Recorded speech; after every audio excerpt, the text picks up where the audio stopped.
Peace be with you, everyone. Welcome to the channel. My name is Trevor. Very grateful to have you here. And today I'm going to be sharing with you the 10 fragrances I would keep if I could only hold on to 10 in my entire collection for the winter season. So these are going to reflect a little bit of my own personal taste, somewhat of my own expressive signature scents, the ones that I feel the most comfortable in my own skin wearing.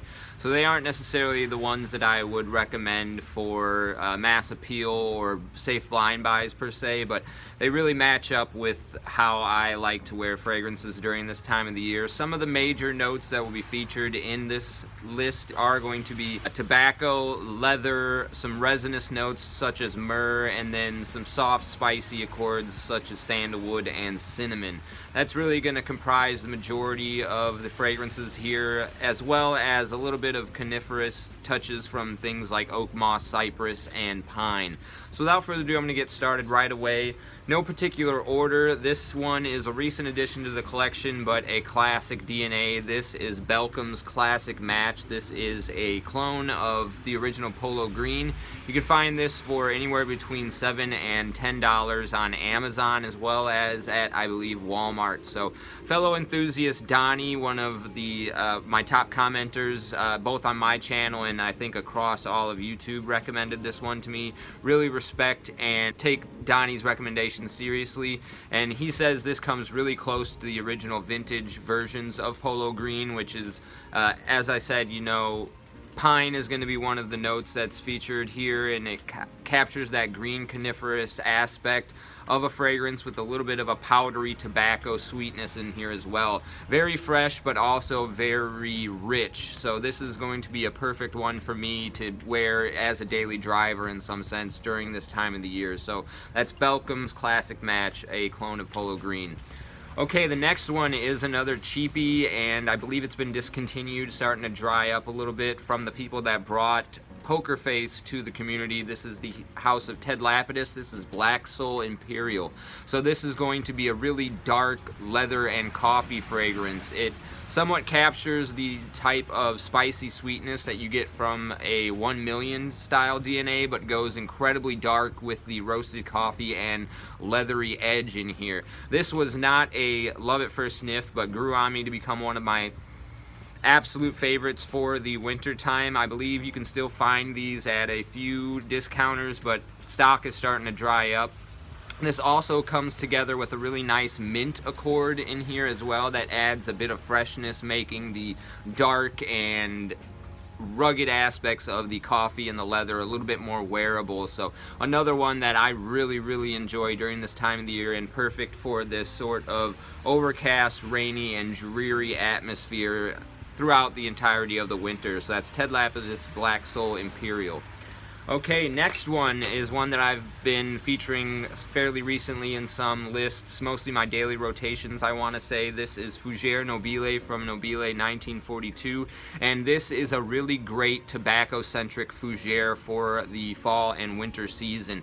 Really easy, dumb reach wearing experience. It's got a really earthy facet that brings it a nice harmony with the classical Fougere dressed up style appeal that Fougeres normally have, but because of the earthy sort of tobacco and a very nice fluffy musk that's in the base as well, this just is something that I have no problem putting on as a daily driver. It has just such a down-to-earth feel for being a classy lavender heavy Fougere. And I absolutely adore the way that the lavender is done in here, even though it kind of sticks around in the opening and disappears a little bit more towards the dry down. But this has been one of my absolute favorites for the cold season. This is Fougere Nobile 1942.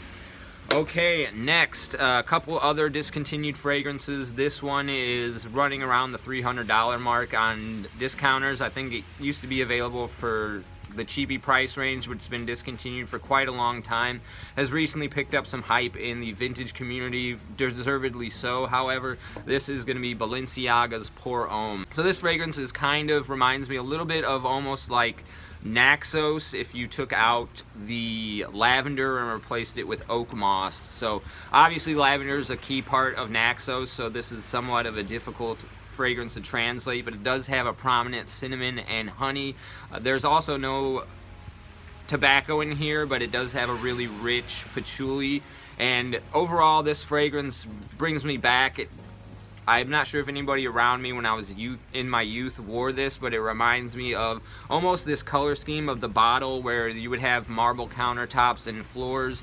Things were not so modernized and minimalistic. You would enter into homes and hallways and there would be carpeted floors and real flowers decorating the interior of homes a lot more so than there are now for whatever reason. It almost just reminds me of just a time where things were softer and a little bit more gaudy, but it had a certain feel to it, at least the interior decor of most places. It just was nice and soft and cozy to some sense, and this one really captures that vibe from the 80s. It does have a little bit of that animalic, civet, almost kind of, I want to say, a urinal cake vibe to it that harkens back to that classic masculine appeal, but definitely one to check out and see if you can't find a mini of it. Hunt down like a 10 ml or a 2 ml sample of this one, because it's really something of a absolute treasure, in my opinion. A masterpiece from Balenciaga. This is Balenciaga's Pour Homme.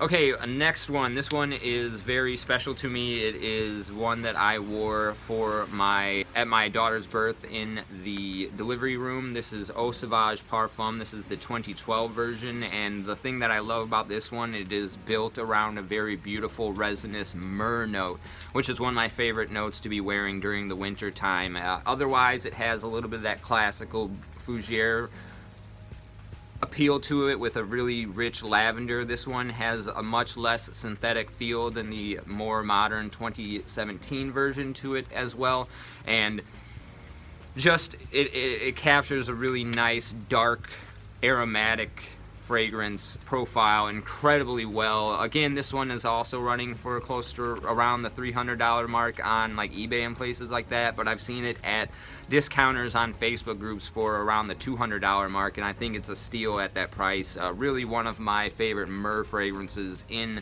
perfumery that I've tried up to date, alongside of this other fragrance, Prada Amber Pour Homme Intense. Again, this one is built around myrrh dominantly, in my opinion. It also has a really nice patchouli and amber vibe going on, and it has that really nice rich soapy vibe that Prada does so incredibly well. It's such a luxury feeling for being such a dark fragrance, and it just combines those two elements of dark and clean at the same time very, very expertly. This is one that I really like to wear when it's starting to move into that transitional period between the winter and the spring, but it carries so well because it wears light in terms of its soapy cleanness, but it captures the essence of darkness that is going on throughout the winter period. So I highly recommend this one. I think it's been discontinued, but I've seen it at discounters like fragrancebuy.ca for under $100 right now, and I think that's a great price. Another one that grew on me, when I first got it in, I was a little bit more of a fan of the Prada L'Homme Intense, but this one has slowly become my fragrance of choice between the two of those. It's got a little bit more of a mature feeling to it. Okay, next fragrance, the last one I believe that is discontinued on the list. This is going to be Tom Ford's Tobacco Oud.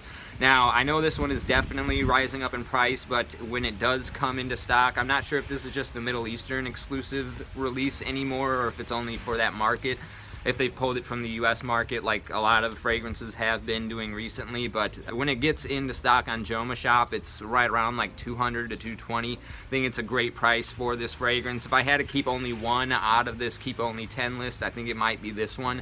I just have the easiest time wearing it, and for me this really comes off as capturing the same scent profile as a fog machine that you would have at like a school dance or something like that. If you've ever stood in front of those fog machines, it's got this subtle sweetness to it, and that's really going on here with a little bit of like cinnamon and I think either whiskey or rum, alongside of the beautiful smoky tobacco essence here. Really such a stunning offering from Tom Ford, and highly recommend hunting this one down, but try not to pay more than $300 for it. Okay, again from the house of Tom Ford, the only house that showed up twice on this list. This is going to be Tom Ford's Ombre Leather Parfum. Wears a little bit more easily than the original Ombre Leather. I have had a hard time picking between which one of the two of those was going to make this list, but I decided to go with this one because of the little bit easier wearing experience due to the iris and violet kind of freshening it up. It makes it a little bit more safe for indoor experiences as well as transitioning through the winter into spring. It does that very well, as well as from fall into winter. I just think this is a great one for any atmosphere that is cold, and I think leather is a perfect note to capture a wearing experience during this sort of rainy, dreary atmosphere that's going on behind me now, which is makes up the majority of the winter season for me. I love when there's a little bit of snow, but the majority of my winters look like what's going on behind me right now, and I think Tom Ford Ombre Leather Parfum is one of the best picks for this type of seasonal weather. Okay, next, this one is a bit of a hidden gem, not really talked about much. I haven't seen a video pop up on YouTube about it for like 5 or 6 years at least, and when I go to search for it, but this is Comme des Garcons Black, and if you have tried Benetton Colorsman Black from my recommendations, if you've been following my channel for a little while, this is like an upscale designer version of that scent profile. It pulls back a lot of the sweetness that you find in that fragrance and removes the nutmeg, so there's not so much of a festive vibe to it, but it keeps this very nice, dark, smoky, and there's a licorice note in here, but it reminds me a little bit of the lavender that's done in that fragrance. And then the unique part about this fragrance also is it's got a industrial kind of burnt rubber tire feel to it, almost like if you were doing burnouts in a parking lot. It's got that smoky rubber vibe going on here, sweetened up with a little bit of black licorice and a smoky birch tar. Just incredible fragrance, and a little bit of leather too to add to the rounded darkness vibe that's going on here. So highly recommend picking this one up, or at least sampling it, because it is a bit of a unique taste, but one of my favorites for this atmosphere and the cold weather. So that's Comme des Garcons Black. And finally, last but not least, perhaps the easiest dumb reach fragrance in this list, right alongside the Fougere Nobile 1942. This is going to be the original Egoiste Eau de Toilette from Chanel. Sandalwood, rose, and cinnamon are going to be the main players here, and I think this is perfect for office and indoor wear.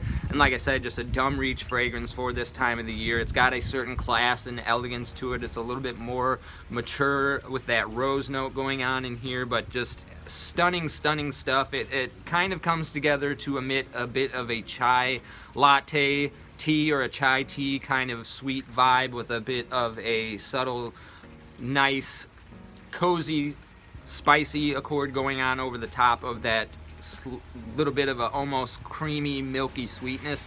Really stunning juice, really classy and elegant offering from the house of Chanel, and perhaps the easiest one for me to wear, at least during this winter season. So those are the 10 fragrances I would keep out of my collection if I can only hold on to 10 for the winter season. Let me know in the comment section down below, if you can only keep 10 fragrances for the winter season, which ones from your collection you would hold on to. And as always, I really appreciate you sticking with me to the end of the video. I'll see you in the next one. Take care.